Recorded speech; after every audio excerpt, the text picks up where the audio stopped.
The social media giant Facebook says it will continue to ban Donald Trump from its website. His posts on Facebook and on Instagram, which the company also owns, were originally restricted after it ruled the outgoing president had broken its standards and rules. Those messages were posted during the invasion of the U.S. Capitol building in Washington.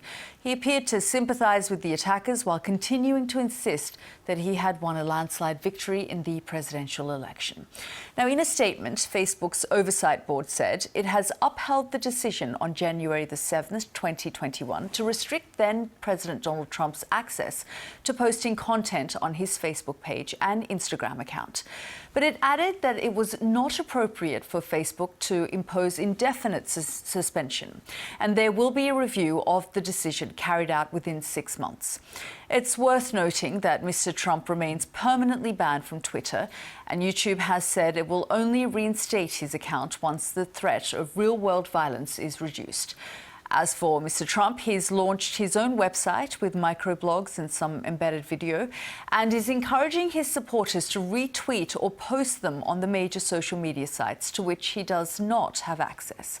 Our North America correspondent Gary O'Donoghue gave me his reaction to today's news. We're going to have to read this very carefully because this is quite a complex statement, and it's a bit of this and a bit of that, to be honest, by the sound of it.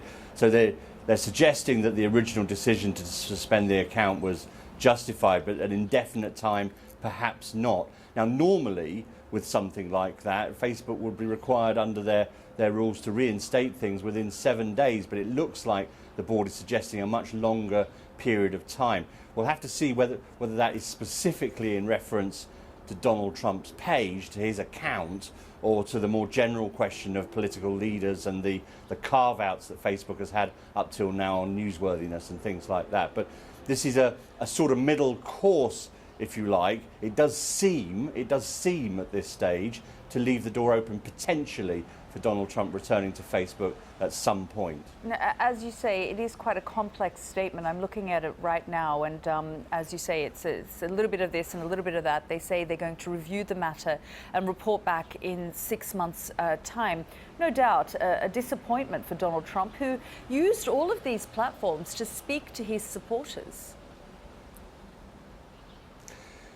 Yes, he did. He leveraged Facebook in particular, and Twitter even more so, and he made representations, as did almost 10,000 other people, to Facebook's decision to withdraw him from the platform. So he clearly wanted the decision reversed, but he's also making these other plans for his alternative social media platform. That's quite a big ask, quite a heavy lift in many ways for an individual to set up that thing and get the kind of traffic and the kind of numbers, even if you're Donald Trump, from scratch. But that is something he's promising. But in some ways it will be, there are ways for him politically to turn this to his advantage. It's big tech from his point of view, or I'm sure he will say this is, big tech again trying to mute free speech, etc., etc. So you will see that sort of response, I have no doubt, in the coming hours from Donald Trump, or from the desk of Donald Trump, as we now call it. That was our correspondent Gary O'Donoghue there. Well, I'm joined now by Neil Rothschild, Director of Audience and Growth at news website Axios, and he's looked closely at the data behind Donald Trump's social media influence. Neil, thanks so much for joining us here on the programme. As we've been reporting, we've just heard Facebook's decision on Donald Trump's account. What's your reaction?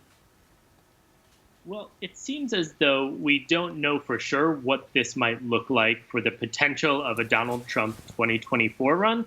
The Oversight board told Facebook, hey, pretty much figure out a policy for how this is going to work. We're not just going to do an indefinite suspension and let that linger. So in 6 months' time, Facebook will come back and we'll probably get some clarity for whether there is an opening for Trump to come back, or whether he's going to be off the platform completely and would, have to do a potential 2024 run without using the biggest social platform known to Earth.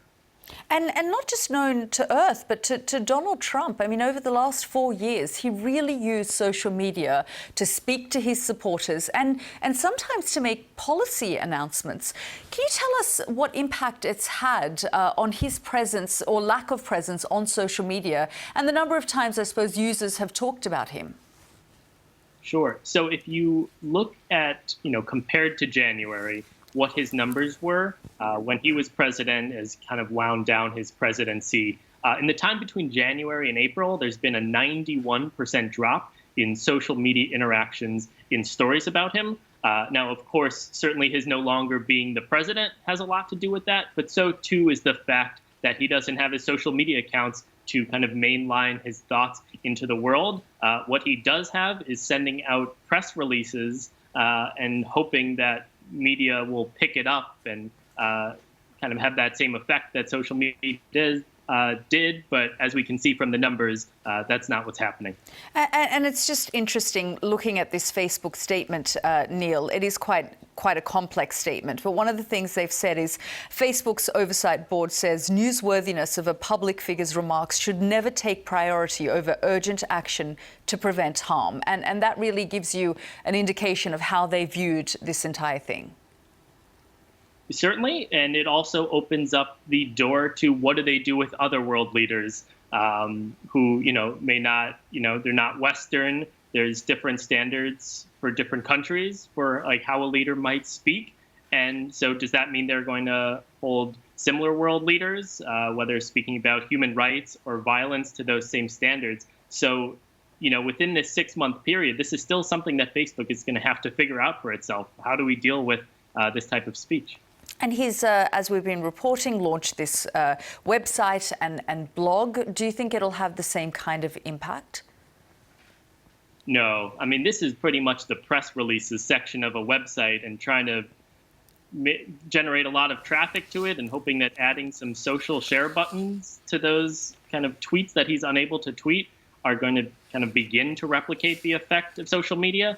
But the reason social media works is because that's where everyone lives and that's where everyone is spending time. They're not hanging out on donaldjtrump.com waiting for the next thing to pop up because there's nothing else to see there except waiting hours, days until you might see a new message from him. Neil, thanks so much for joining us and sharing your thoughts.